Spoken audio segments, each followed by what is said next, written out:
मैं अनुराग जी को आमंत्रित करना चाहूँगा कि वो स्वामी जी को फूल देकर सम्मानित करें।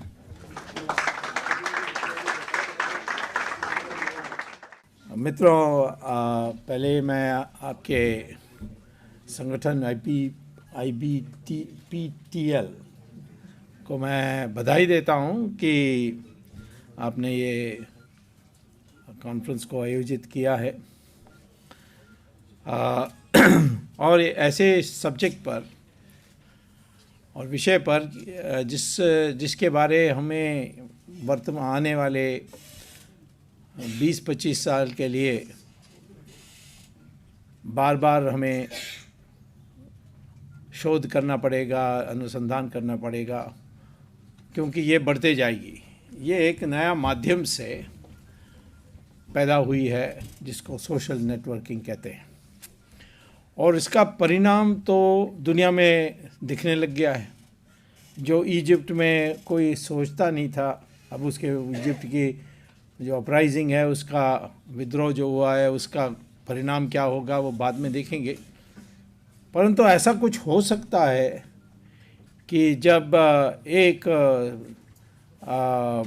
राष्ट्रपति की इतनी ज़बरदस्त पकड़ थी कि वो 35 साल राष्ट्रपति रहे, उनको 2-3 महीने के अंदर उखाड़ के फेंक दिया।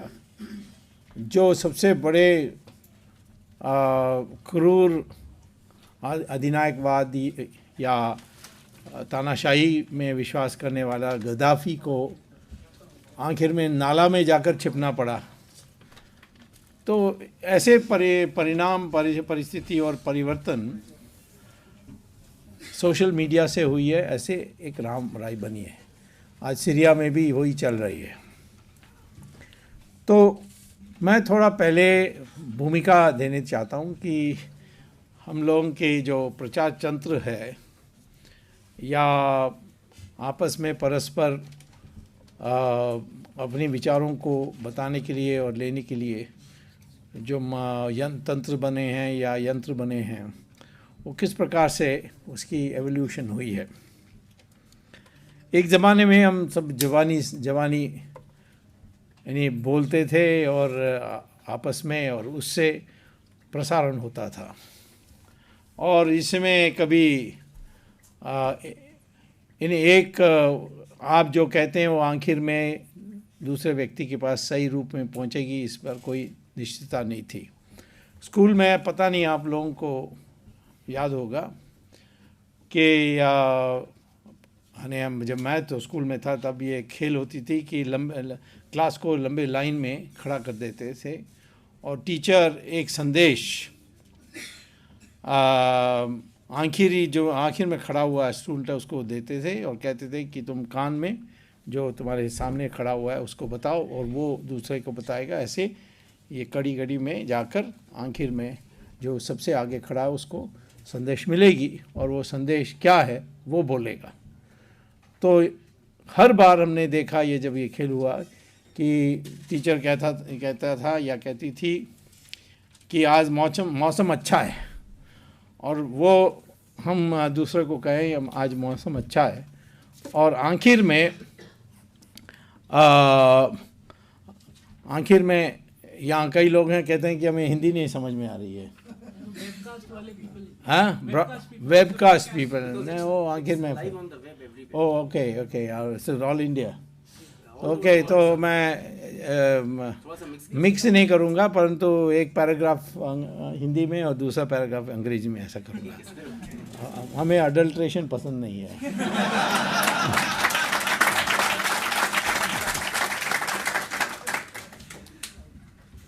तो ये आखिर में यानी जो आखिर में खड़ा हुआ है उसको टीचर ये कहते थे कि संदेश आज का है कि मौसम अच्छा है, और वो आगे बताएगा। बताते जो पहला स्टूडेंट खड़ा है जो बोलेगा कि कल हमारी युद्ध पाकिस्तान के साथ होने वाली है। ये डिस्टॉर्शन होते इतना बदल जाता है मैसेज। आप भी ट्राई करके देखिए कि लाइन पर खड़े होकर लास्ट में आपको एक संदेश मिले, वो बताते जाइए, वो बदलते जाएगा। और ये सुनने में लोगों में समस्या होती है, इसीलिए ये मैसेज बदल जाती है। तो वो एक ज़माने में ऐसा था। फिर धीरे धीरे प्रिंट का माध्यम आया, और प्रिंट माध्यम में क्या हुआ कि what happened in the case of the print media is there emerged a intermediary, वो है एडिटर, एडिटोरियल बोर्ड। तो एडिटोरियल बोर्ड जो ठीक समाचार समझती थी, जो छापने लायक समझती थी, या थोड़ा दिलचस्पी बनाने के लिए, अखबार बिकने के लिए थोड़ा मोड़ मरोड़ के छापना पसंद किया, या हो सकता है कि सरकार की डंडे के डर में वो एक टोटली रॉन्ग और गलत संदेश छापना मजबूर हुए, या जो छापना नहीं छापना है तो जो छापने लायक है उसको नहीं छापना। इस तरीके से वहाँ भी डिस्टॉर्शंस हुए। और यही हुआ जब और आगे बढ़कर, क्योंकि प्रिंट मीडिया सिर्फ पढ़े लिखे लोगों के सीमित थी और लोगों को फिर बैठ कर ध्यान से पढ़ना था। अब वो टीवी आ गई, वो भी 24 घंटे की TV, for 24 hours you have to produce news. तो वो प्रोड्यूस ही करते थे जो ना, जहाँ न्यूज़ नहीं है। अब एक एक छोटे छोटे घटनाएं देश में कहीं भी हो, उसको लेकर नेशनल न्यूज़ बनाने लगे। तो उसमें भी डिस्टॉर्शंस आ गए, क्योंकि उनकी जो प्रेशर थी कि 24 घंटे हमें न्यूज़ बताना है, कुछ ताज़ा बताना है, नहीं बताना है, इससे बढ़ते गए। जो नया रेवोल्यूशन आई है, जो आज आप लोग अनुभव कर रहे हैं, वो है जिसको सोशल मीडिया कहते हैं, इंटरनेट, फेसबुक, ईमेल। इसमें वो इंटरमीडिएट ख़त्म हो गई, और you are now directly communicating with other people. तो ये एक रेवोल्यूशन बन गई, क्योंकि अब कोई इंटरमीडिएट ना होने के कारण कई ऐसे बातें कहा जाते हैं जो पहले फ़िल्टर हो जाते थे, अब फिल्टर नहीं होते। तो ऐसे जब एक प्रत्यक्ष कम्युनिकेशन होने लग गई, this direct communication has created a ट्रेमेंडस new possibility.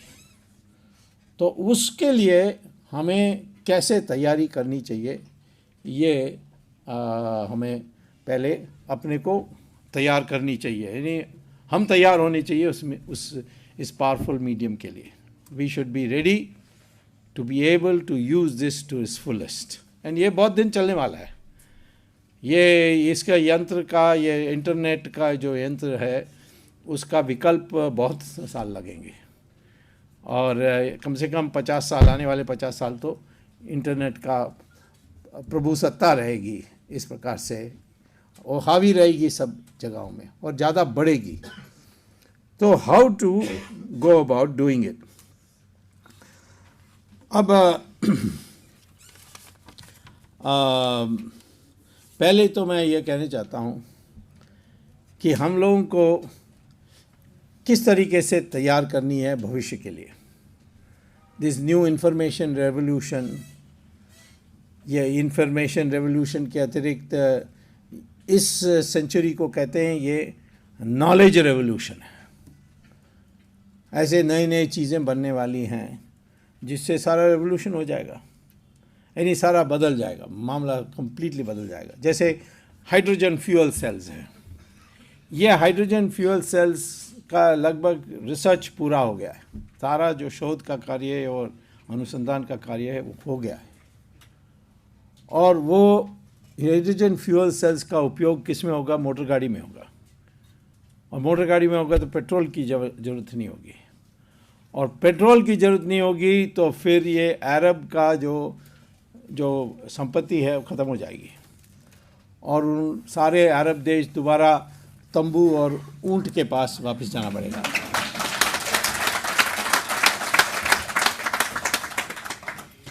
आज अभी तो हमें नचा रहे हैं, जब भी जाए दाम बढ़ा देते हैं, लेकिन कल वो उनकी हालत है। और मोरक्को से इंडोनेशिया तक जो भी पेट्रोल के आधारित देश हैं, उनमें कोई इंडस्ट्री है नहीं, सब फाइनेंशियल सर्विसेज में ही चल रहा है। जो ज़मीन में एक छेद करेंगे, उसमें से तेल आएगा, उसको बेचेंगे, उसमें से पैसा मिलेगा, उस पैसा को लेकर वो बैंक बनाएंगे, फिर कर्जा देंगे, बड़े बड़े बिल्डिंग बनाएंगे। यही हो रहा है अरब देशों में।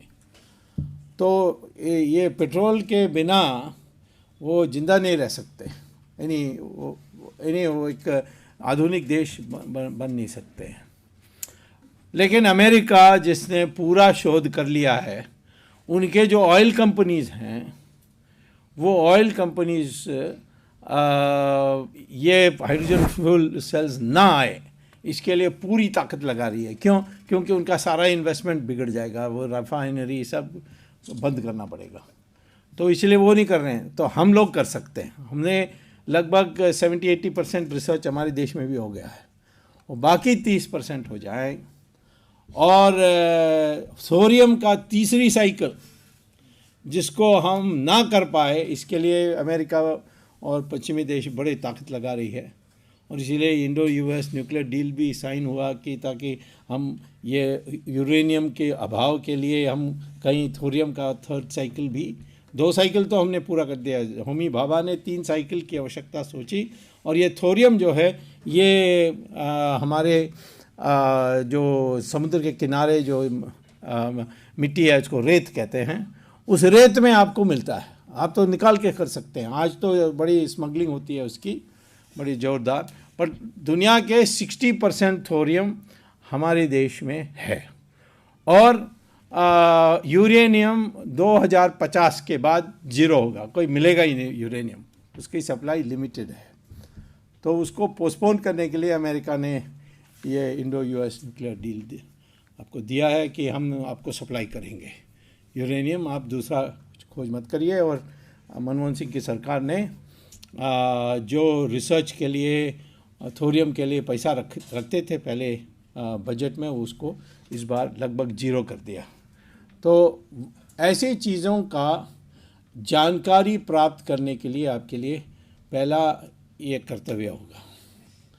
दूसरा है कि एक नवीन हिंदुस्तानी बनाने के लिए हमको पहले सिर्फ अपने जो आज है, हम सब लोग बड़े ज्ञानी हैं एग्ज़ाम पास करने में, देखो इन्हीं टॉप मार्क्स लेते हैं, हमारे स्टूडेंट्स दुनिया में चमक रहे हैं, परंतु उसका कहते हैं, उस इंटेलिजेंस को कहते हैं कॉग्निटिव इंटेलिजेंस। नहीं, आप फिज़िक्स जानते हैं, मैथमेटिक्स जानते हैं, लेकिन ये पर्याप्त नहीं है मनुष्य को बनाने में।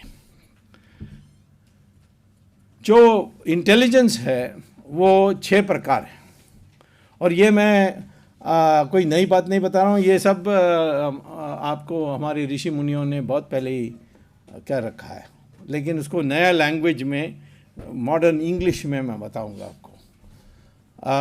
कई चीज़ें हैं हमारी जो पुरानी हैं, जो विदेश चोरी कर रही है और अपना कहती है। अब वो कहते हैं कि हल्दी भी हमारा है, नीम भी हमारा है, योगा भी अपना है। ये अब कहने लगे हैं क्रिश्चियन योगा है, एक नया क्रिश्चियन योगा उन्होंने शुरू किया है। और संस्कृत को भी अपना मान रहे हैं। आपको पता है कि आप ये गूगल से पता कर सकते हैं, the most advanced sector of computers today is artificial intelligence. Artificial intelligence is what, if I can simplify, हम लोग पैदा होते हैं, फिर ज्ञान प्राप्त करते हैं, कई अनुभव प्राप्त करते हैं, ये सारा जो ज्ञान का भंडार है, ये जब हम मरते हैं तो ख़त्म हो जाती है हमारे साथ।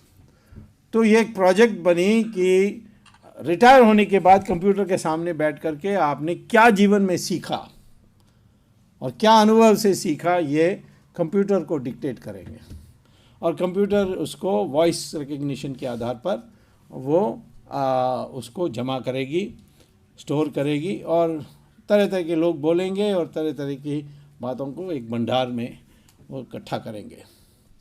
अलग अलग भाषा में बोलेंगे, उसके लिए ट्रांसलेशन का भी व्यवस्था होगी, और एक भाषा में उसको इकट्ठा करेंगे। सवाल आया कौन सा भाषा, तो पहले सोचा गया अंग्रेज़ी में करेंगे, परंतु लोगों ने कहा अंग्रेज़ी का प्रॉब्लम है कि उसकी लिपि में आप PUT लिखेंगे तो पुट है, ब्यूटी लिखेंगे तो बट है। तो उसके जो आवाज़ आती है, जो वाणी है, जो ध्वनि है, उसमें बहुत फ़र्क है। और शब्दों का जो अर्थ है वो बदलते रहता है।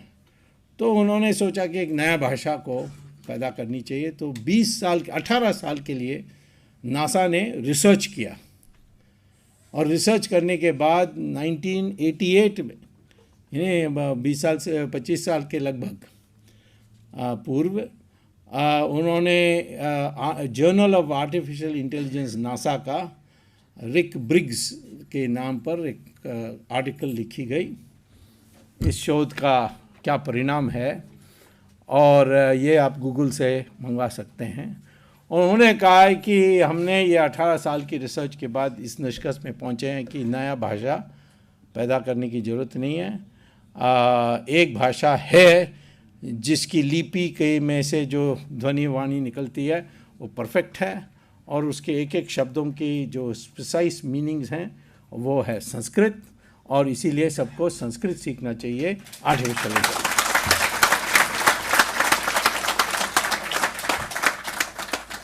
तो कंपलसरी कर दिया उन्होंने संस्कृत के लिए। आर्टिफिशियल इंटेलिजेंस नासा में पढ़ना है तो आपको संस्कृत भी पढ़ना है।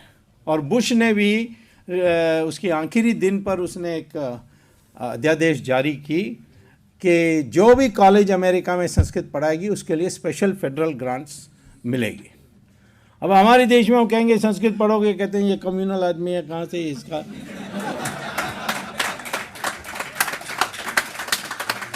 हो सकता है कि अमेरिका में फ़ैशन बनने के बाद यहाँ भी फ़ैशन बन जाएगा। मुझे याद है कि जब मैं स्टूडेंट था स्कूल में, तो योगा पर हम हंसते थे, क्योंकि मैं कॉन्वेंट स्कूल में गया, तो कॉन्वेंट स्कूल में तो मजाक होती थी योगा की।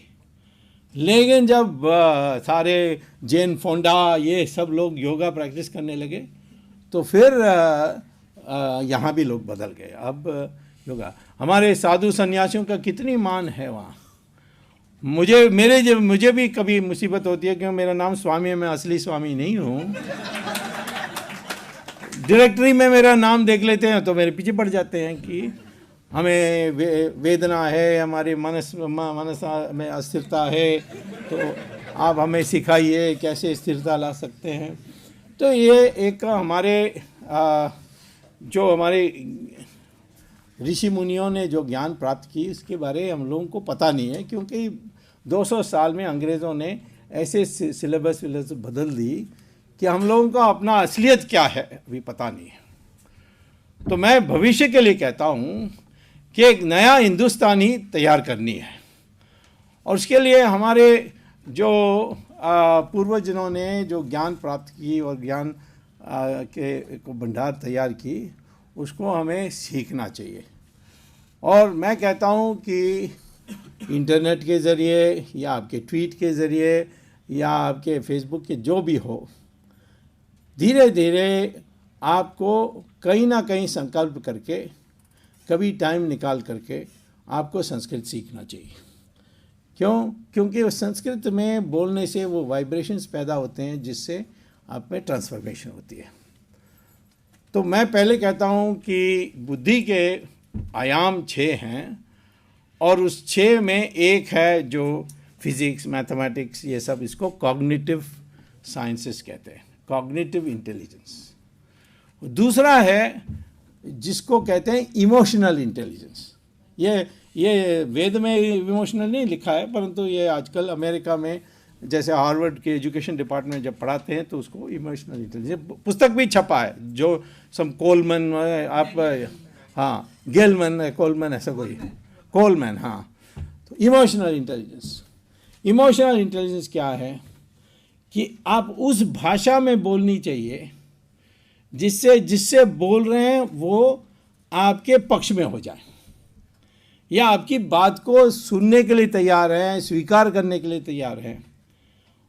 कम से कम उसमें वो नफ़रत नहीं पैदा होना चाहिए, एक क्रोध नहीं पैदा होना चाहिए। ऐसी भाषा की उपयोग करनी चाहिए।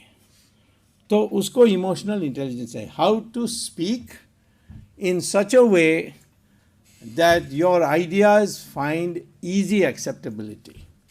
वो एक कला है, और उस कला का दुरुपयोग हो सकता है। हिटलर के पास ये कला थी, पर तो उसके पास अब उसने दुरुपयोग किया। तो इसीलिए दुरुपयोग ना हो, इसीलिए ऋषि मुनियों ने कहा कि एक मॉरल इंटेलिजेंस होनी चाहिए। मॉरल इंटेलिजेंस माने कि आप ऐसे कार्य करेंगे जिसमें अनैतिकता नहीं होगी, जैसे सत्य बोलना, या कम से कम ऐसे सत्य बोलना जो जिसमें मिठास है। वो जो कड़वा सत्य है उसको ना बोले। झूठ बोलने के लिए कोई नहीं कहता है। कोई कह दें कि मैं कोई राहुल गांधी आपसे पूछ लें कि मैं होशियार हूँ, तो आपको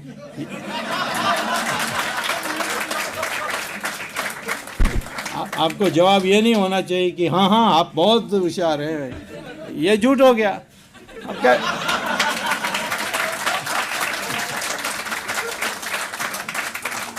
तो आपको कहना चाहिए कि दुनिया में और जीवन में बुद्धि सब कुछ नहीं होता है। ये इससे इमोशनल इंटेलिजेंस। आप उसको कह रहे हैं कि तुम्हारे पास बुद्धि नहीं है तो कोई परवाह नहीं है, ये सब कुछ होता नहीं है, और भी चीज़ें हैं दुनिया में। इसको इमोशनल इंटेलिजेंस कहते हैं। और इमोशनल इंटेलिजेंस के साथ एक कोई ऐसे ही काम, ऐसे अपने लक्ष्य को प्राप्त करने में कोई अनैतिकता नहीं करेंगे। वो ये इसके लिए आपको प्रयास करने पड़ेगी। तो लोग सब आजकल शॉर्टकट के ढूंढ रहे हैं, कहाँ से शॉर्टकट कराना है, किसी तरीके से कराना है, भ्रष्टाचार करना है तो भी परवाह नहीं, करना ही पड़ता है, क्या करें। तो ये धीरे धीरे लानी है। मैं झट से इसको लाने के लिए नहीं कह रहा हूँ। अब मुझे एक दिन किसी ने कहा, मुझे कोई घर नहीं बेचता है जब तक मैं काला में पैसा नहीं दूंगा। अब कई चीज़ों के लिए थोड़ा समय लगेगा। एक अच्छी सरकार बन जाए और ये सारा जो स्टैंप ड्यूटीज़ है उसको अबॉलिश कर दें तो सब वाइट में लेने के लिए तैयार हो जाएंगे। तो कभी व्यवस्था बदलनी पड़ती है लोगों को ईमानदारी के साथ काम करने के लिए। तो तब तक मैं नहीं कहता हूँ कि आप वही करें जो बिल्कुल नैतिक है, ऐसा नहीं, बट धीरे धीरे हमें उस दिशा में बढ़नी चाहिए। चौथा है जिसको सोशल इंटेलिजेंस यानी सामाजिक बुद्धि, वो है कि उसमें हम ऐसे काम करें जिससे समाज का नुकसान ना हो, राष्ट्र का नुकसान ना हो। इसीलिए गुरु गोलवालकर कहते थे कि एक राष्ट्र चरित्र होता है, एक व्यक्तिगत चरित्र होता है। आप बड़े अच्छे आदमी हो सकते हैं, परंतु आपकी राष्ट्र चरित्र नहीं है तो देश का कोई लाभ नहीं है। यानी आप स्वयं बड़े स्वच्छ चरित्र के हैं, अच्छे आदमी हैं, झूठ नहीं बोलते, भ्रष्टाचार नहीं करते, परंतु आप बर्दाश्त करते हैं जो राष्ट्र में हो रहा है। जैसे मनमोहन सिंह है। मैं कई बार कहता हूँ कि आश्चर्य मत करो, मनमोहन सिंह, मुझे आज भी कोई सवाल पूछा है आपका मित्र मनमोहन सिंह ऐसा क्या। मैं तो उसको 40 साल से जानता हूँ, उसकी रीढ़ की हड्डी कभी नहीं थी, तो इसीलिए उसकी मजबूरी है। लोग कहते हैं कैसा हो सकता है, प्रधानमंत्री की कुर्सी इतनी शक्तिशाली है, उसकी पावर को क्यों नहीं यूज़ कर सकता है। उसके लिए मंशा चाहिए। अब आप सर्कस में जाएंगे तो एक पिंजरे के अंदर 5 सिंह होंगे और एक दुबला पतला रिंग मास्टर आएगा, उसके पास वो लकड़ी पर वो जो विप है और कुछ नहीं है, ही only a whip and nothing else. और वो विप मारेगा, कहेगा ऊपर चढ़ो। और एक एक ये जो सिंह है ये मेज पर ऊपर चढ़ के बैठेंगे। एक एक सिंह के पास इतनी ताकत है कि वो पंजे से मारे उस रिंग मास्टर, वो मर जाएगा। दांत से यानी उसको ये तितर बितर करने की आवश्यकता नहीं है, पंजे से ही ख़त्म कर सकता है। परंतु वो आज्ञा मानता है क्योंकि बचपन से उसको उस सिंह को तैयार किया गया कि आज्ञा मानना चाहिए। तो हमारे मनमोहन सिंह भी सर्कस का सिंह है। वो रिंग मिस्ट्रेस कहना चाहिए।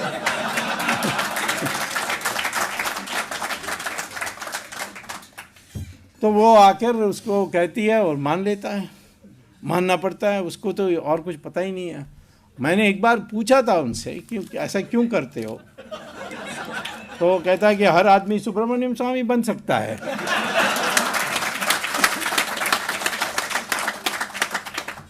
तो मैं अब तो कहता हूँ कि ये जो मंशा है ये बहुत अति महत्व की है। शक्ति हो पर्याप्त नहीं है, संख्या हो पर्याप्त नहीं।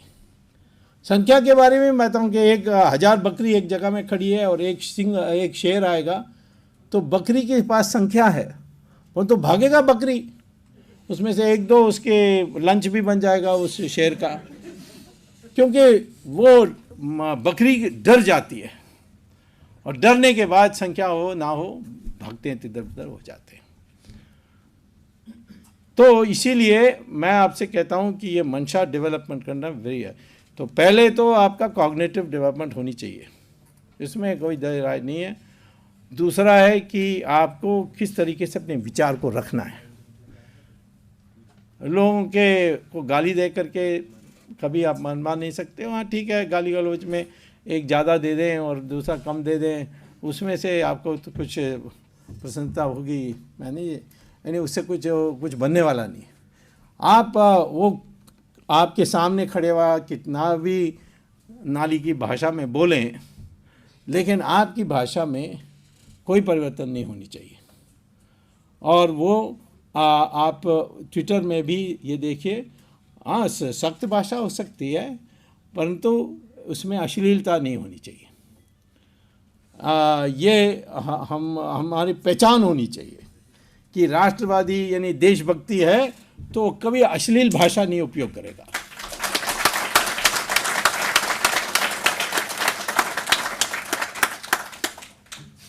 फिर एक ऋषियों ने कहा था, अब अमेरिका में सिखा रहे हैं, उसको कहते हैं स्पिरिचुअल इंटेलिजेंस। स्पिरिचुअल इंटेलिजेंस क्या है? अब हमारी ऋषियों ने कहा कि ये जो कॉस्मोस है, जैसे हम पृथ्वी से बाहर ऊपर जाते हैं तो सारा जो है वातावरण, आसमान जिसको कहते हैं, या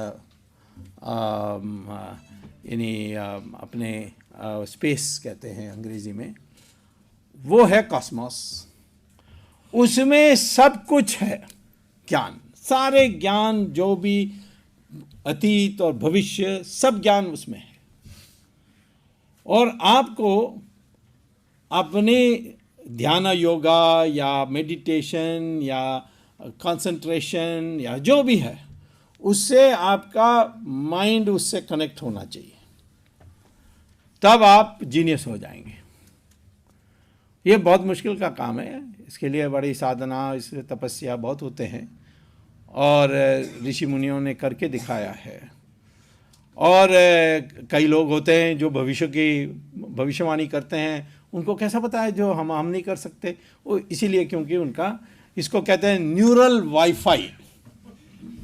ये जो कनेक्शन है ये न्यूरल माने ब्रेन, उसका वाईफाई। अब ऐसा है तो आपको आप पता है, देखिए एक छोटा सा मोबाइल फ़ोन से आप दुनिया में बात कर सकते हैं। कहाँ देखते हो आप? तो साउंड वेव्स तो देखते नहीं हो, सिर्फ मोबाइल आपके हाथ में, और मोबाइल उधर 10,000 मील के दूर में उसके हाथ में है और दोनों के बीच में बातें होती है। आजकल तो वीडियो भी देख सकते हैं 3G में। तो ऐसा है, ये ऋषियों ने हमको कहा है। और इसमें धीरे धीरे, मैं नहीं कहता हूँ कि अभी, ये धीरे धीरे शुरू करनी चाहिए और ये अपने आप नहीं करनी चाहिए, उसको आपको कोई गुरु होना चाहिए। मे बी श्री रविशंकर के आश्रम में आप थोड़ा सीख सकेंगे क्योंकि वो बहुत ज्ञानी हैं।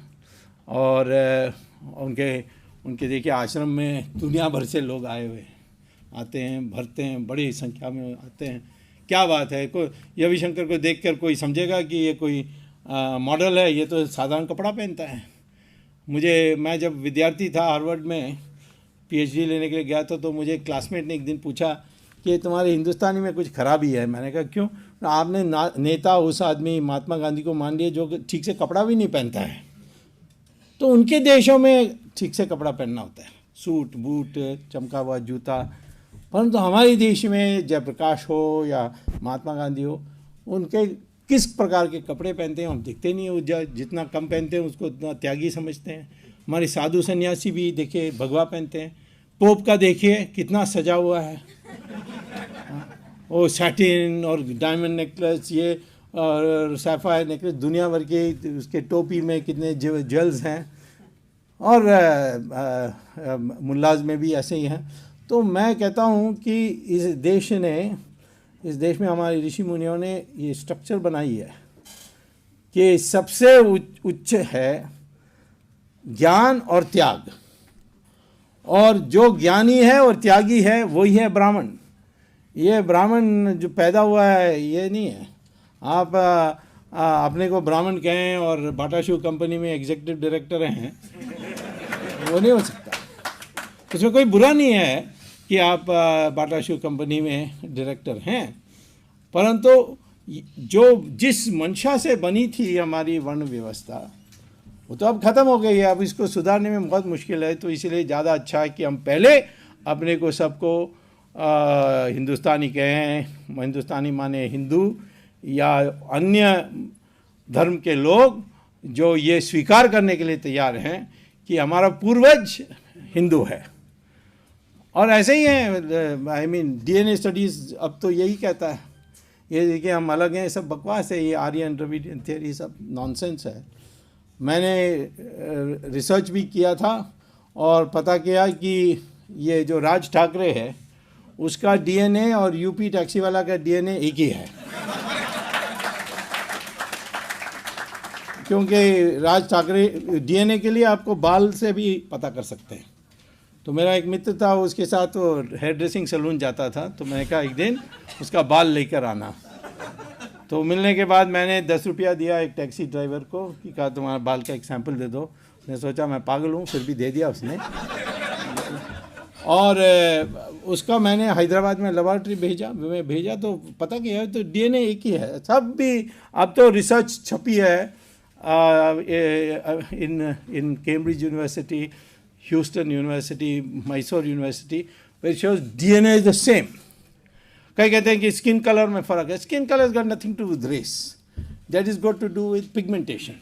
जितना आप धूप में घूमेंगे उतना आपका स्किन कलर बदलेगा, और जितना आप ठंडे मौसम में रहोगे उतना स्किन कलर सफ़ेद बनेगा। और आप जाकर डॉक्टर के पास जाकर आप पिगमेंटेशन निकाल दोगे तो आपका स्किन कलर बिल्कुल वाइट हो जाएगा। वो माइकल जैक्सन ने वही तो किया। उसने जाकर प्लास्टिक सर्जन से कहा कि मेरा पिगमेंटेशन हटा दो, he became a white man. तो ये स्पिरिचुअल इंटेलिजेंस डेवलप करने के लिए लॉन्ग टर्म प्रोजेक्ट होनी चाहिए। ये तुरंत अभी लाना मुश्किल है, बट वो भी डेवलप करनी है कि जिससे आपका इंट्यूशन बढ़ेगा, आपका मेमोरी बढ़ेगा, and you will become a different person all together. Finally जो हमारे ऋषि मुनियों ने कहा है कि we must develop environmental intelligence, माने ऐसे ही आप काम करें जिससे एनवायरनमेंट दूषित ना हो। कूड़ा का सवाल हो, हम लोग समझते हैं घर के साफ रहें, परंतु घर के बाहर कूड़ा को डाल दें, सड़क में पड़े रहे, बदबू आए, फर्क नहीं। घर शुद्ध होना चाहिए, बाहर तो सार्वजनिक है वो खराब। ये एक एनवायरमेंटल कॉन्शियसनेस लाने के लिए इस तरीके से आप एक नवीन हिंदुस्तानी बन सकते हैं, जो हमारे भविष्य में जो आप ट्वीट करेंगे तो इस तरीके के लोगों को तैयार करेंगे तो हिंदुस्तान एक दूसरा देश बन जाएगा, दूसरे किस्म के देश, दूसरे प्रकार के देश बन जाएगी। एक और दो तीन बातें हैं जो मैंने अमेरिका में पढ़ाने के कारण मैंने देखा। मेरे क्लास में हार्वर्ड में 40 देशों से लोग स्टूडेंट्स आते थे। तो मैं क्लास ख़त्म होने के बाद जब कोर्स ख़त्म हो गई है और एग्ज़ाम की टाइम आ गई है तो मैं एक सवाल पूछता था कि ये बताओ कि आपको हार्वर्ड डिग्री मिलने के बाद किस प्रकार के करियर आपको पसंद आएगी। एक में आप नौकरी में जाते ही आपको तनख्वाह मिलेगी और वो हर साल 5% बढ़ते जाएगी, आपको नौकरी से कोई निकाल नहीं सकेगा, और 60 साल में आप रिटायर होंगे, प्रोविडेंट फंड मिलेगी, उसमें आप उसमें एक घर खरीद के आप रिटायर्ड लाइफ रह सकते हैं। वो जीवन आपको पसंद है, या आप कोई जोखिम लेकर के, रिस्क लेकर आप कोई बड़े पैमाने में कमाने के लिए आप प्रयास करेंगे, और उसमें हो सकता है आप सड़क पर पहुंच जाएंगे, आप गिर जाएंगे, फेल हो जाएंगे, और या आप बिलियनर बन जाएंगे। तो मैं क्लास को पूछता था, तो अमेरिकन स्टूडेंट से मुझसे पूछते थे कि हम लोग रिस्क लेने में गिर जाएंगे, सड़क पर पहुंच जाएंगे, उसका प्रोबेबिलिटी क्या है, संभावना कितना है, ये पूछते थे। परंतु 99% इंडियन स्टूडेंट्स जो मेरे क्लास में थे वो कहते थे नहीं, हमें फर्स्ट नौकरी पसंद है। अमेरिकन बच्चों को देखेंगे तो सवाल पूछते रहते हैं, वाई वाई वाई वाई। हमारे देश में कोई माँ बाप को वाई वाई कहते हैं तो थप्पड़ मिलेगा उसको, चुप रहो, क्या है वाई वाई वाई पूछते हो। सवाल, ये क्वेश्चनिंग माइंड होनी। क्लास में टीचर से कभी डरना नहीं चाहिए, कुछ समझ में नहीं आई पूछना चाहिए वाई। हमारे लोग कहीं कहीं सोचेगा कि मैं गंवार हूँ, अनपढ़ हूँ, कहीं बुरी इंप्रेशन हो जाएगी, ये होना नहीं चाहिए। आप क्लास में जाते हो, कहीं बैठते हो, कहीं किसी, वहाँ सवाल पूछने का आपको निर्भय होकर करना चाहिए। तो ये तैयारी की बात मैंने की। अब आ गया है इंटरनेट में क्या करना चाहिए। अब एक नया फ्रेज आई है, इंटरनेट हिंदू, सागरी का गोश्त। हाँ, उसको दूसरा नाम भी लोगों ने दिया है, पगली का गोश्त। मैं उसको मंचूरियन कैंडिडेट कहता हूँ। एनीवे, वो इतनी दब गई है कि अब इस बार वो अल जजीरा में तो बहुत ठंडा थी, ज़्यादा नहीं कि आप सब पीछे पड़ गए। उसने कहा कि जैसे मधुमक्खी जैसे पीछे पड़ जाते हैं मेरे, और डरती है आजकल बहुत। एनीवे, बात यह है कि अब हम लोगों को पहचान में आ गई कि हम कितने हैं। आज तक हम जवाहरलाल नेहरू की जो बनाई हुई हवा में सब सोचते थे कि एक हीन भावना में पड़ गए। आज एक नया एक आत्मसम्मान आया है, और उसमें से दिखता है कि कई चीज़ों ने हमने किया है जो कुछ ना हमारे पास साधन हुए भी हमने किया है। सॉफ्टवेयर इंजीनियरिंग क्या है, एक कमरा में बैठ के कंप्यूटर्स ने हमने दुनिया भर की सॉफ्टवेयर की प्रॉब्लम्स को सॉल्व किया है। आपको पता है कि ये सॉफ्टवेयर इंडस्ट्री कैसा बनी। अमेरिका को डर आ गई थी 1995 में कि 2000 में कंप्यूटर, क्योंकि कंप्यूटर सारे जो साल का रिकॉर्ड्स रखते हैं वो लास्ट 2 डिजिट्स में करते हैं। 1995 को 95 लिखते हैं, 1996 को 96 लिखते हैं। तो इनको सबको डर आ गई कि 2000 में कहीं 1900 पहुंच जाएगी सब कंप्यूटर तो बेड़ा गर्क हो जाएगा। तो कौन सी सॉफ्टवेयर हम लाएं जिससे कंप्यूटर 2000 को 00 को 2000 माने। उसको कह रहे थे, उसका नाम था Y2K। हाँ, उसके लिए उन्होंने खूब पैसा दिया इजराइल को, यूरोप को और इंडिया को। तो एक इंडियन कंपनी ने वो विनोद धाम ऐसे लोगों का, हाँ, उन्होंने ये सॉफ्टवेयर पैदा की जिससे कंप्यूटर का ट्रांजिशन स्मूथली 1999 से 2000 गई। उस पैसे में कई कंपनीज बन गए और फिर बढ़ते गए। आज जापान में एक प्राइज़ है, इसको कहते हैं डेमिंग प्राइज़। डेमिंग एक प्रोफेसर था हार्वर्ड में, क्वालिटी कंट्रोल का आदमी था, प्रोफेसर था। उसके नाम पर एक प्राइज़ है, ऑटोमोबाइल स्पेयर पार्ट्स एंसिलरीज। हर साल हिंदुस्तान जीतती है। इंडिया के सुंदरम, टीवी सुंदरम, ऐसे जो कंपनीज हैं वो हर साल जीतते हैं।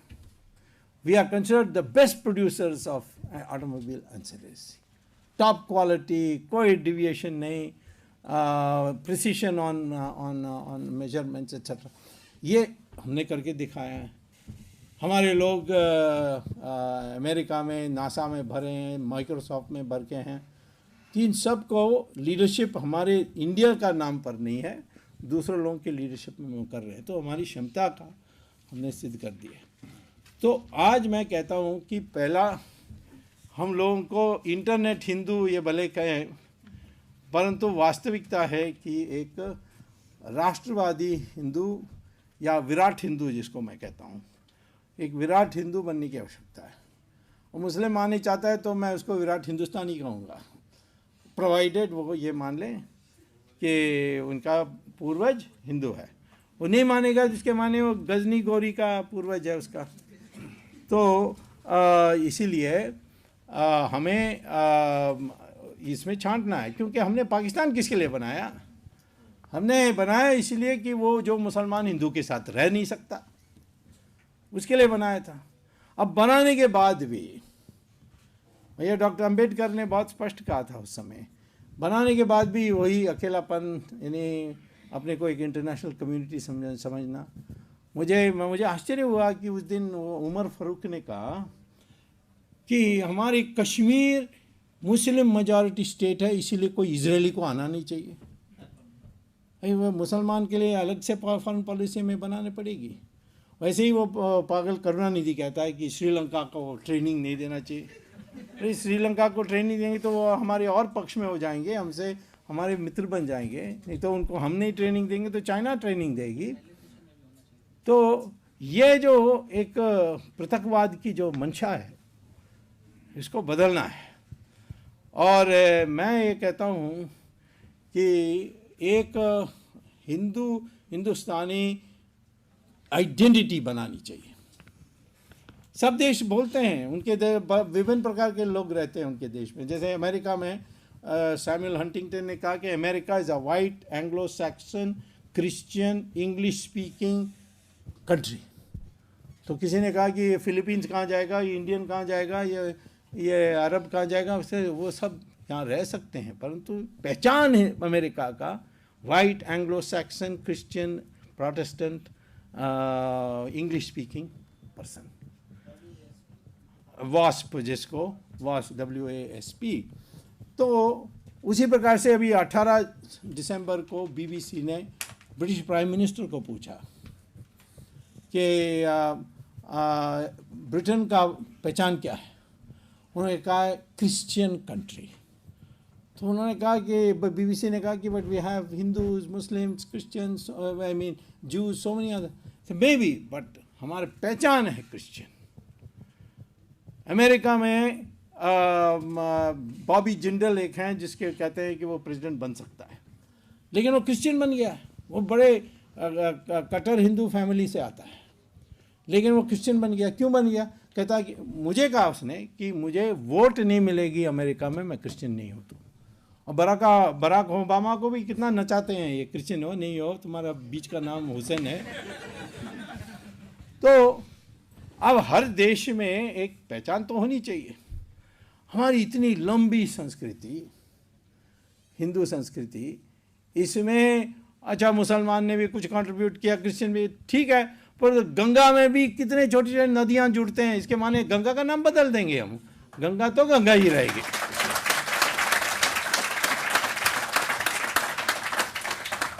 तो इसको प्रोपेगेट करना चाहिए कि वी आर।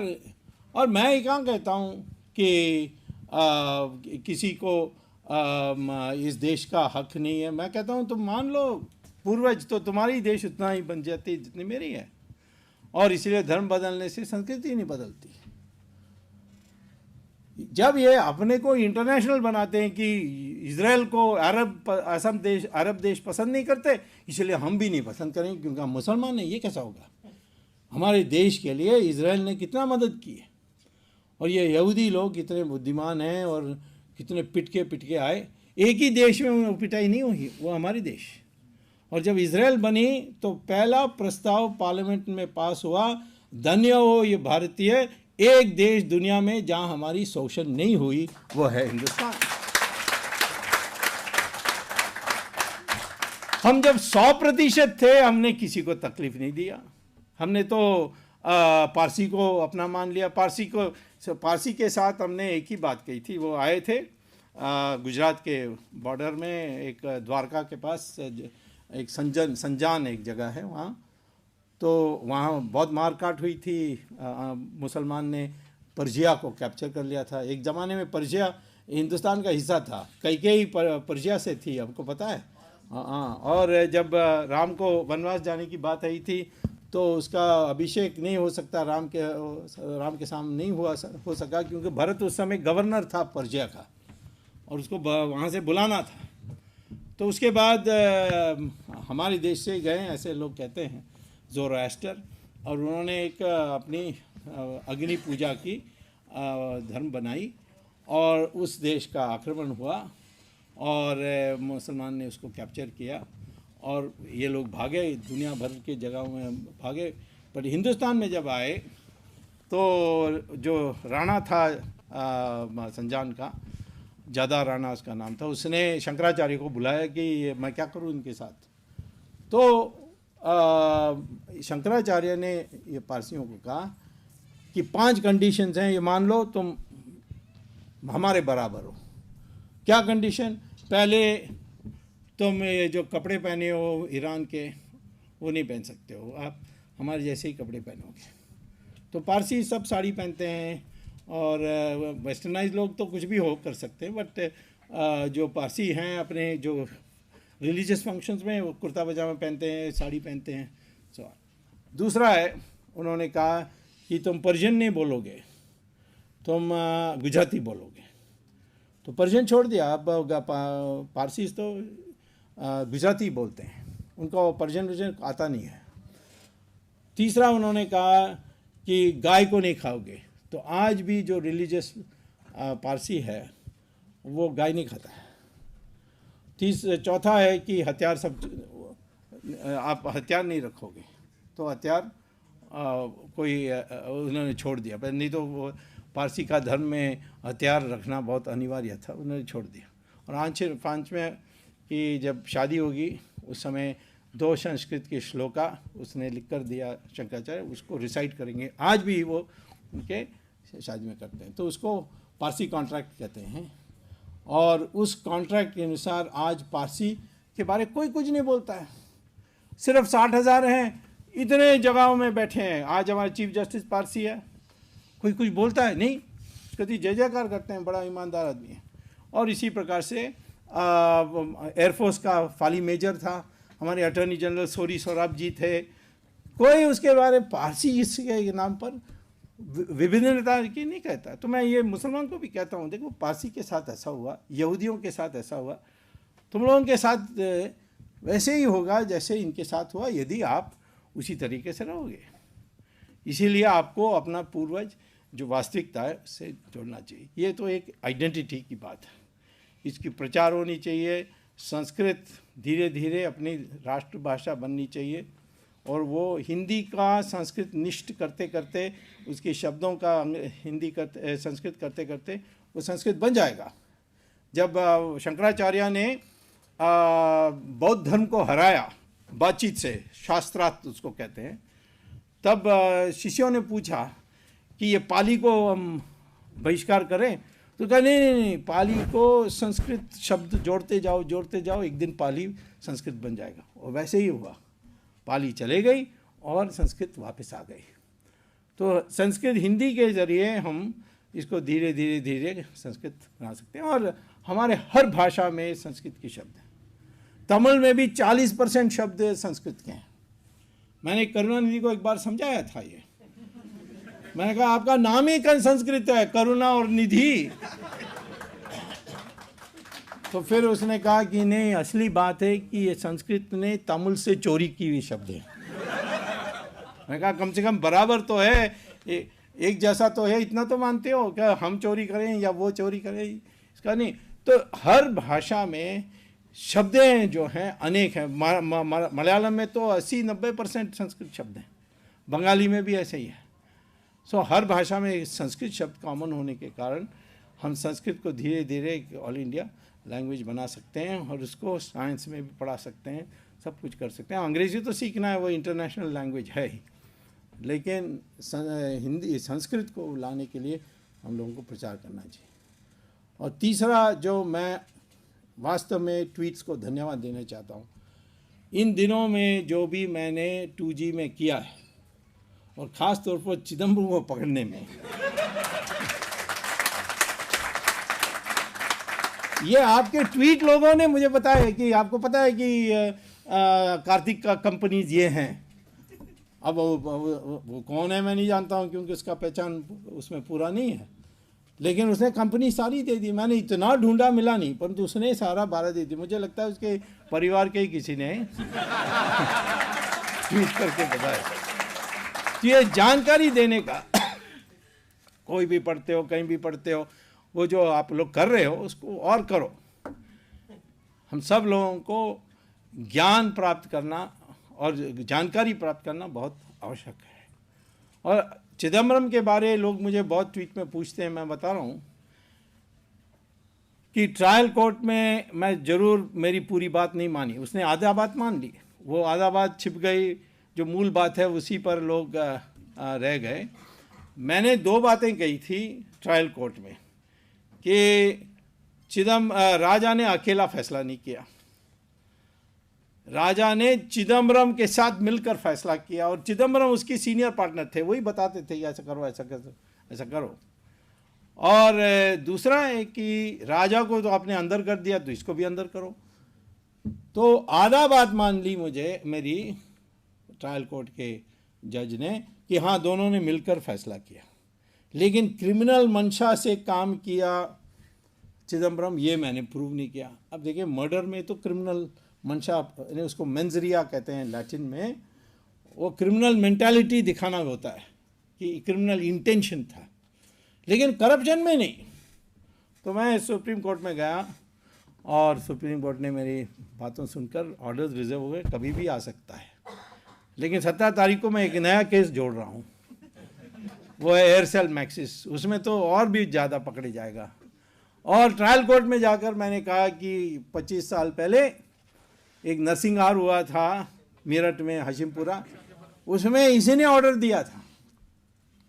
उसके बाद मेरे पास प्रूफ है।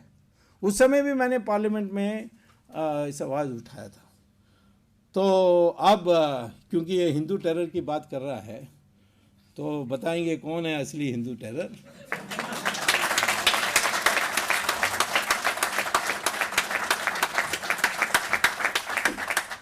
और यदि मेरे पास फुर्सत है, टाइम है, या मुझे आप लोग पावर दे देंगे, तो मैं तो 90 केसेस इसके ऊपर तैयार कर सकता हूँ, और ये तो लाइफ टाइम जेल में ही रहेगा, ये हालत कर सकते हैं इसकी। तो मैं तो आपसे ये आखिर में ये कहना चाहता हूँ, आज के सिस्टम, डेमोक्रेटिक सिस्टम में ही आप भ्रष्टाचार को समाप्त कर सकते हैं। ये कॉन्फिडेंस पैदा करिए। ये अन्ना हज़ारे अन्ना हज़ारे बहुत बढ़िया है, मैं उसको बहुत पहले से जानता हूँ। 2 बार मैं पार्लियामेंट बम्बई से जीता हूँ, तो मैं महाराष्ट्र में इनको, ये महाराष्ट्र के हैं, तो इनसे बड़ी हमारी संपर्क रहती थी। अब ये टीम अन्ना से जुड़ गए और कहते हैं जन लोकपाल बिल आएगी तब ही भ्रष्टाचार मिटेगी। नहीं, हाँ आ जाएगी तो हमें कोई आपत्ति नहीं। उसमें कई बातें हैं जो मुझे पसंद नहीं है, जैसे नोबेल प्राइज़ विनर्स और मैग्सेसे अवार्ड वाले वही लायक लोग हैं, बाकी सब नालायक हैं, ये तो हम कैसे मान सकते हैं। तो ऐसी ऐसी बातें हैं। बट तो जो मूल बात थी कि सैंक्शन, जो परमिशन लेना होता है, वो लेने की ज़रूरत नहीं होती है। मेन पॉइंट उसमें ये, वो तो मैंने आधा कर दिया है सुप्रीम कोर्ट में कि 4 महीने के अंदर नहीं दोगे तो मान लिया है कि मिल गया है। तो आज के कानून व्यवस्था में यदि हम अध्ययन करेंगे कानून व्यवस्था को, इंडिया का आज की विधि व्यवस्था में हम लोग भ्रष्टाचार को मिटाने के लिए कदम उठा सकते हैं। एक एक व्यक्ति कर सकता है। मुझे ट्रायल कोर्ट ने डीम्ड पब्लिक प्रोसिक्यूटर बनाया। मेरे पास लॉ डिग्री नहीं है, मैंने डिग्री लिया नहीं, क्योंकि मैं इकोनॉमिस्ट बनने चाहता था। मुझे पता है कि मैं लॉ डिग्री लेता तो फिर मैं उसी में चले जाता, उसमें ज़्यादा पैसा है, इसमें कोई पैसा नहीं है इकोनॉमिक्स में, और वह धीरे धीरे धक्का वहाँ चले जाता। और इसीलिए मैंने जानबूझकर इकोनॉमिक्स की PhD ली, लॉ की ली नहीं। परंतु मैं आज डीम्ड पब्लिक प्रोसिक्यूटर हूँ ये 2G में, और जब मैंने जज को कहा वो हंसा, कहा कि तुम्हें पब्लिक प्रोसिक्यूटर, तुम्हारी लॉ डिग्री नहीं है, तुम लिस्ट वो CRPC में देखो कि लिस्ट में कौन कौन बन सकते हैं पब्लिक प्रोसिक्यूटर, आप उसमें नहीं हैं। तो मैंने कहा कि हाँ वो तो CRPC है, परंतु प्रिवेंशन करप्शन एक्ट के सेक्शन 5 में लिखा है कि जो पिटिशन देता है वही पब्लिक प्रोसिक्यूटर बन सकता है। तो जज ने कहा पढ़ के सुनाओ। मैंने पढ़ के सुनाया, तो कहा अभी तक किसी ने नहीं बताया मुझे ये। क्योंकि हमारे कानून में ऐसे बहुत कुछ है जिसका अध्ययन करने से होगा। मैं तो कहता हूँ कि अध्ययन करने की। और आखिर में मैं कहूँगा कि पेट्रियाटिक ट्वीटर्स को ये जो एक नया आया ना हमारे समाज में कि लड़की की छेड़छाड़ और शराबी होना, ये सारे हमारे समाज को बर्बाद करने की एक साजिश है। भले आपको लगता नहीं है, परंतु मैं बता रहा हूँ कि इनका इंटरनेशनल गेम है ये, कि हमें गिराने के लिए कई तरीके हैं। उसमें एक तरीका ये है कि हमारी जो आदतें हैं उसको ख़राब करें। तो हम लोगों को अपनी ऐसी शक्ति डेवलप करनी चाहिए। मैं तो महिलाओं को कहता हूँ कि कराटे सीखो, लॉ का थोड़ा पढ़ लो, और कभी ये देखोगे कि इस तरीके की हो रही है जो गुवाहाटी में हुआ, ऐसा नहीं होना चाहिए हमारे देश में। हमारे देश में तो द्रौपदी का वस्त्रदान हुआ तो महायुद्ध हो गया, और सीता को उठा के ले गया वो रावण, तो खाता खाली हो गया। यानी राम को तो कितना भी शादी कर सकता था, वो राजा था, परंतु उसने कहा नो, ये तो सारी महिलाओं की लड़ाई है। और सीता को भी जब हनुमान ने कहा कि मेरे पीठ में बैठ के चलो मैं ले जाऊंगा आपको, उसने कहा नहीं, ये इतनी महिलाएं यहाँ हैं, उनका है, उनके लिए रावण को वध करना आवश्यक है, तब तक मैं नहीं आऊँगी। तो ये हमारी संकल्प रही है। ये सारी संस्कृति को हमें दोबारा नए रूप में जिंदा करनी है। और ये माध्यम जो है, ये भगवान की दी हुई है माध्यम, मैं समझता हूँ। ऐसा माध्यम मैं कभी कल्पना नहीं कर सकता था 30-40 साल के पहले, इवन 25 साल के पहले, कि ऐसे कोई माध्यम पैदा होगी जिसमें से तुरंत चिट्ठी भेजें, अमेरिका में 10 मिनट में यानी लोगों को मिल जा सकती है। 1 मिनट में मिल जाएगी, परंतु 10 मिनट से ज़्यादा लगती नहीं है पहुंचने में। तो इस तरीके के यंत्र आए हैं, उसका हमें उपयोग करके इस राष्ट्र को दोबारा जैसे पहले था वैसे इसको मान करना है। मैं निश्चित कह रहा हूँ, मेरे अध्ययन के अनुसार इस आने वाले 3 साल के अंदर, मैं पहले भी कहता था ट्वीट में, चाइना गिर जाएगी और उठने में बहुत टाइम लगेगी। जैसे जापान गिर गई थी 1997 में और अभी तक नहीं उठी, परंतु हम लोग गिरेंगे तो जल्दी उठ जाते हैं, क्योंकि पता नहीं हमारे लोग ज़्यादा अच्छे होते हैं जब क्राइसिस होता है। तो क्राइसिस आए तो अच्छा है हमारे देश के लिए। तो हमने फूड क्राइसिस हुई तो ग्रीन रेवोल्यूशन आ गई, फॉरेन एक्सचेंज क्राइसिस हुई, इकोनॉमिक रिफॉर्म आ गई। तो कोई भी क्राइसिस, 1962 के चाइना का युद्ध के बाद हमारी डिफेंस दुनिया के नंबर 2, 3, 4 में हो गए। तो हम तो क्राइसिस से डरना नहीं चाहिए, लेकिन हमारी जो शक्तियाँ हैं, जो उसके लिए मुझे अलग लेक्चर देना पड़ेगा। मैं वैसे तो शाम को दे रहा हूँ एक जगह में, सिटी फोर्ट में, हाँ, इसी पर कि इंडिया 2020 तक डेवलप कंट्री बन जाएगी, और वो आप 2-3 साल में देखने लगेंगे। ये सारा जो क्राइसिस है, लेकिन उसके लिए ना बकरी रहना चाहिए, ना सर्कस का लायन लेना चाहिए। एक विराट हिंदू बनने के लिए हम लोगों को संकल्प करना चाहिए। यही है आपका भविष्य, और ट्वीट के ज़रिए यही इसी की प्रचार करनी चाहिए। धन्यवाद। स्वामी जी का बहुत बहुत धन्यवाद। पेट्रियोटिक सोशल मीडिया एक्टिविस्ट का स्वामी जी ने मार्गदर्शन किया है, और हम भी स्वामी जी और सभी लोगों को ये आश्वासन देते हैं। एक जो सर ने कहा कि भाषा का हम उसके ऊपर हम संयम रखेंगे, और दूसरा जो हम ये एक बहुत यूनिक सी आइडेंटिटी, एक नेशनल आइडेंटिटी हम डिस्प्ले कर रहे हैं सोशल मीडिया के ऊपर, सब भाई हैं, सब मिल के काम करते हैं, इसको हमको नीचे ला करके ग्राउंड लेवल पे इस यूनिटी को बिल्डअप करना है। सो इसके साथ ये कुछ क्वेश्चंस आए हैं सर के लिए। तरुण गोयल जी ने पूछा है, try and to give a mix model of economy with blend of swadeshi and imported goods. Economy model में एफडीआई और स्वदेशी का मिक्स मॉडल कैसा होना चाहिए, क्योंकि दोनों ही देश के लिए ज़रूरी हैं। देखिए, पहले स्वदेशी का अर्थ ये है आत्मनिर्भरता। इसके माने ये नहीं कि जो भी आपकी आवश्यकता वो हमारे देश में ही उत्पादन होनी चाहिए।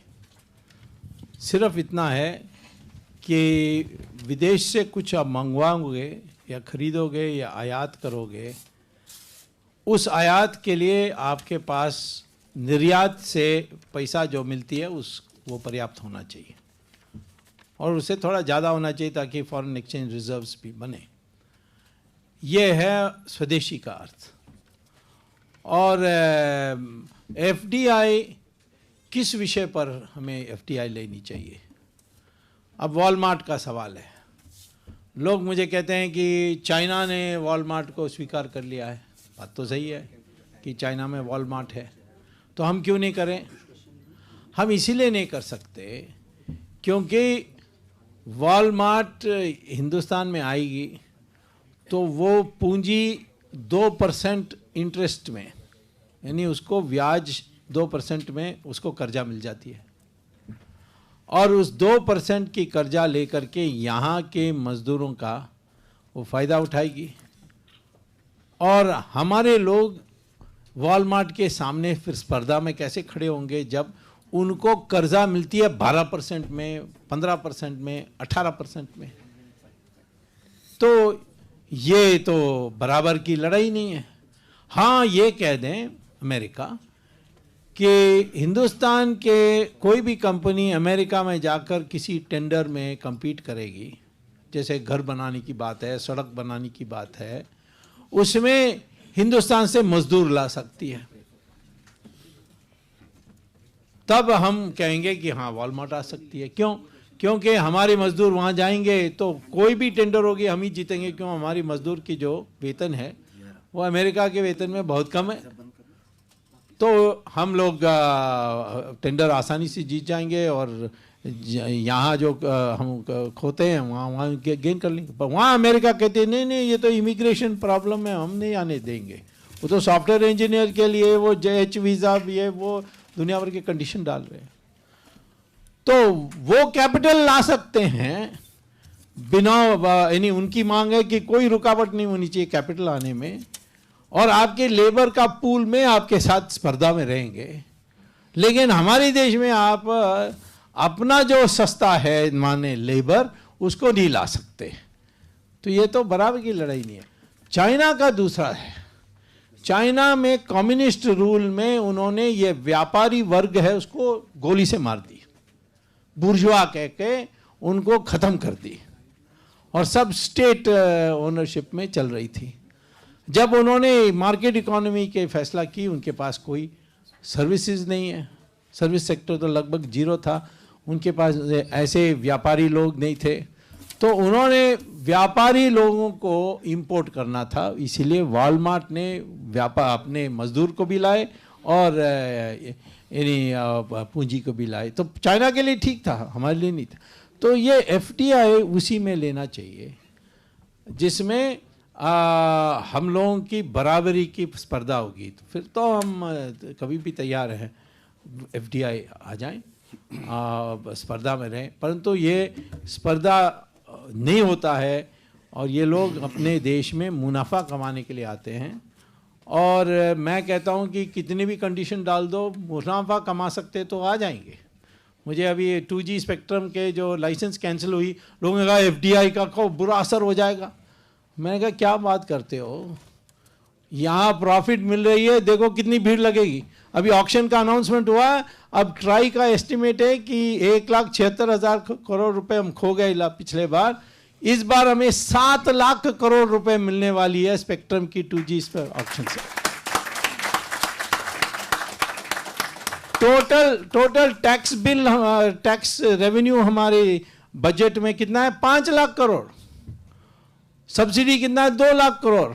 और एक 2G स्पेक्ट्रम में आपको 7 लाख करोड़ मिल जाएगी, तो टैक्स भी नहीं चाहिए, सब्सिडी भी नहीं चाहिए। ऐसे ही हम व्यवस्था कर सकते हैं। कोई हमारे देश में साधन की कमी नहीं है। नीलाम कर दो कोयला को, तेल को, स्पेक्ट्रम को, आपको खूब पैसा मिलेगी।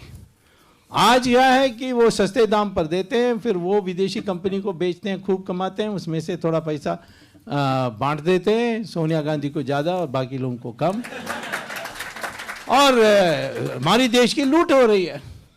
तो इसीलिए मैं कहता हूँ FDI कोई बुरा नहीं है, इसमें कोई समन्वय की समस्या नहीं है। हम लोग अपने पाँव पर खड़े हो, हम कोई बाहर से खरीदेंगे तो पैसा देकर खरीदेंगे, किसी की कर्जा से, किसी की यानी दया से हम नहीं रहने वाले। और हम धीरे धीरे ऐसे क्षेत्र में जाएं जहाँ हम सबसे आगे रह सकते हैं। जैसे कृषि है, हमारे गेहूँ और चावल का दाम 1/4, 1/5 है दुनिया के कंपैरिजन में। हमारी देश में जो दूध पैदा होती है गायों की, वो 1/15 है यूरोप का। हमारे देश में कितने गाय हैं? 15 करोड़ गाय हैं। औसत में कितना दूध देती है? 200 लीटर प्रति वर्ष। इजरायली गाय कितनी देती है एक साल में? औसत में 11,000 लीटर।